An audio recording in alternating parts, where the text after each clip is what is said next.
বিসমিল্লাহির রাহমানির রাহিম। সূরা মুহাম্মদ। আয়াত 24। তাহলে কি তারা কুরআন সম্বন্ধে অভিনিবেশ সহকারে চিন্তা করে না? তাদের অন্তর তালাবদ্ধ। আয়াতের তাফসীর। তবে কি তারা কুরআন সম্বন্ধে অভিনিবেশ সহকারে চিন্তা ভাবনা করে না, নাকি তাদের অন্তর তালাবদ্ধ? এক যার কারণে কুরআনের অর্থ ও তাৎপর্য তাদের অন্তঃকরণে প্রবেশ করে না। আয়াত 25। যারা নিজেদের নিকট সৎ পথ ব্যক্ত হওয়ার পর তা পরিত্যাগ করে, শয়তান তাদের কাজকে শোভন করে দেখায় এবং তাদের মিথ্যা আশ্বাস দেয়। আয়াতের তাফসীর। যারা নিজেদের নিকট সৎপথ ব্যক্ত হবার পর তা পরিত্যাগ করেছে, শয়তান তাদের কাজকে সুশোভিত করে দেখিয়েছে এবং তাদেরকে মিথ্যা আশা দিয়ে রেখেছে।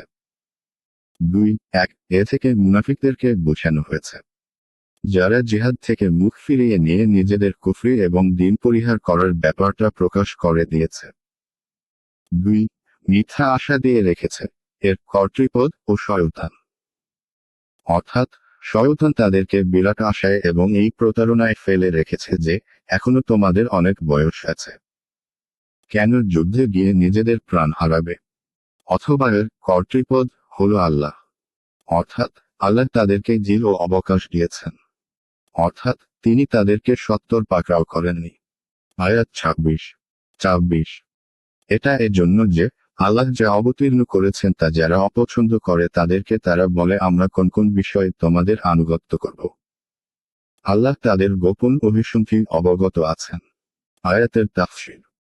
এটা এজন্য যে, আল্লাহ যা অবতীর্ণ করেছেন, যারা তা অপছন্দ করে তাদেরকে তারা বলে, আমরা কোন কোন বিষয়ে তোমাদের আনুগত্য করব।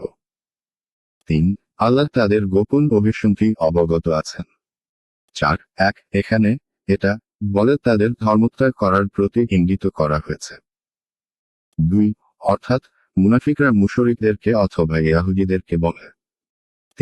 অর্থাৎ নবী করিম সাল্লাল্লাহু আলাইহি ওয়াসাল্লাম এবং তার আনিত দ্বীনের বিরোধিতায়।